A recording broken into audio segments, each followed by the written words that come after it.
I'll start by saying one thing positive about the Rural Independent Group, which is that they have been consistent on COVID.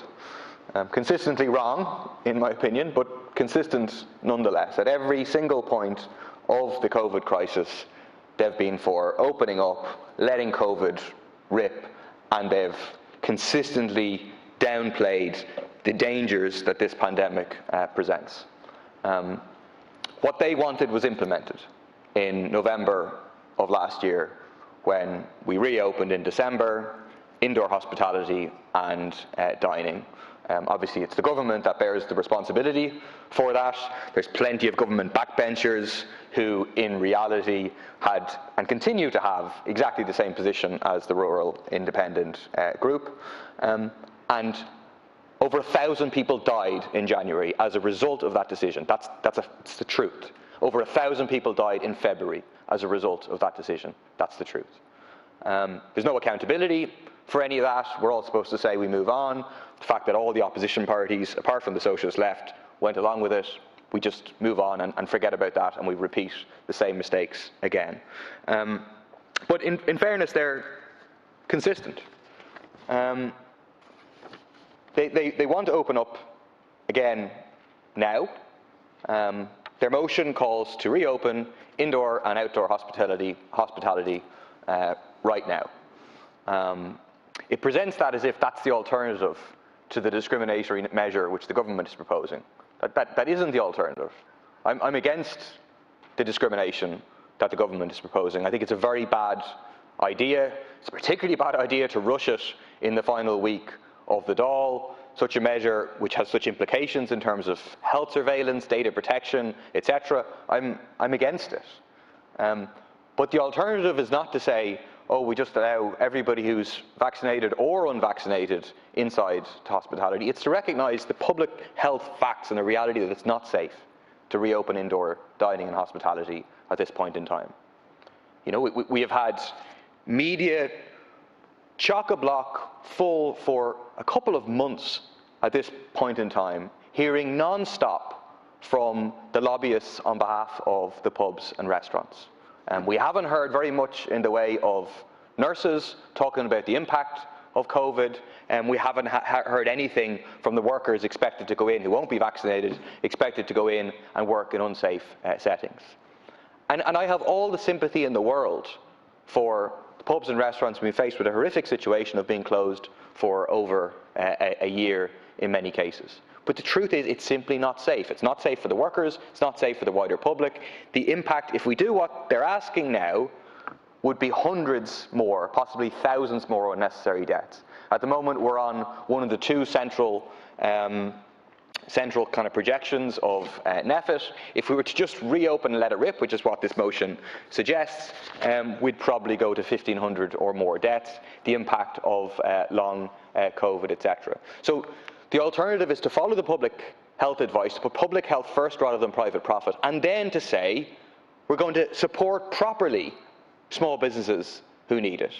And we're going to not cut the PUP. We're going to support workers who cannot be employed right now because their industry is shut down, because that's what's necessary in terms of public health, to allow us to get the vaccination done, and then we can reopen safely. And their alternative, which they're pushing now, is an alternative, and the government's half going in this direction, and it may well lead to the same place, which will lead to a fourth wave and another lockdown, which would be utterly devastating for those businesses, for workers, and for wider society. There was an alternative. Again, we were the only ones calling for it. We were the ones saying we need to introduce mandatory hotel quarantine on England, Scotland and Wales to slow down the spread of the Delta variant. If the government had acted when we had called for that 7 weeks ago, at this stage we would be in a very different situation. But of course the Rural Independent Group opposed that at the time. But I make the point about the consistency of the Rural Independent Group in order to make a point about the incredible inconsistency of Sinn Fein. Sinn Fein speakers today have said they're going to support this motion. They're supporting the motion to reopen indoor and outdoor hospitality right now. The people who have said that they're following the public health advice all the way along, but they supported the reopening of hospitality with the consequence of thousands of unnecessary deaths at Christmas time. And now they're supporting a motion calling for the reopening that would also, for unvaccinated people, that would also cause the deaths of significant numbers of people. And I think it's a real shame. I mean, the main responsibility for the situation we're in, for the fact that we've had the longest lockdown in all of Europe, for the number of deaths, over 8,000 deaths that we've had in this country, the main responsibility lies with the government for that. But if our main opposition party had taken a consistent, principled position on COVID, I think we could be in a different position. If they had consistently advocated for an alternative zero COVID policy, if they consistently not gone along with every twist and turn of the government following the lobbyists, well then we might have been in a very different situation. And before the vote on this happens tonight, I want to ask Sinn Fein TDs to read the motion that they're signing up to if they vote for it, as a number of their speakers have said that they're going to. So it calls for the reopening of indoor and outdoor hospitality right now. That's what it calls for everybody. So yes, it does away with the discrimination, but it does away with the discrimination in a way that will result in significant numbers of deaths. Is that the Sinn Féin position now? And the other point I would draw their attention to is the final point of the motion, which says accepts that the pursuit of a de facto zero COVID strategy aimed at the elimination of all COVID-19 variants would result in permanent and irreversible damage to the economic and social fabric of the state and the integrity of the democratic process. Again, it's a consistent position by the Rural Independent Group. You can't criticise them for that. They've consistently advocated for a Swedish kind of let it rip model, despite the fact that it's failed, but that's fine, that's their position. But it's only a matter of months that Sinn Féin was telling us that they were in favour of a zero COVID strategy. And now they're going to vote in favour of a motion which condemns a zero COVID strategy.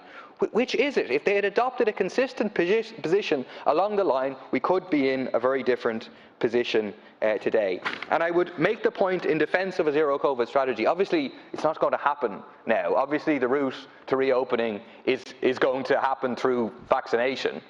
But you look at the difference in death rates between us and New Zealand, or us and Australia. So New Zealand, with roughly the same population, less than 30 people have died in New Zealand. Over 8,000 people have died in Ireland. We have the longest lockdown in all of Europe. In New Zealand, they've been open, not that much impact on the economy for the vast majority of time. Or take the example of Australia, which a population of 25 million had less than 1,000 deaths, whereas us, we have 8 times that amount with a population that is a fraction of their population. There was an alternative. It wasn't followed, it wasn't implemented, because the government allowed itself to be driven by the interests of private lobbying at each successive step of the way and short-term thinking, as opposed to planning in a way that would have put public health, workers' rights first, and would have meant the best possible and earliest possible reopening for everybody involved.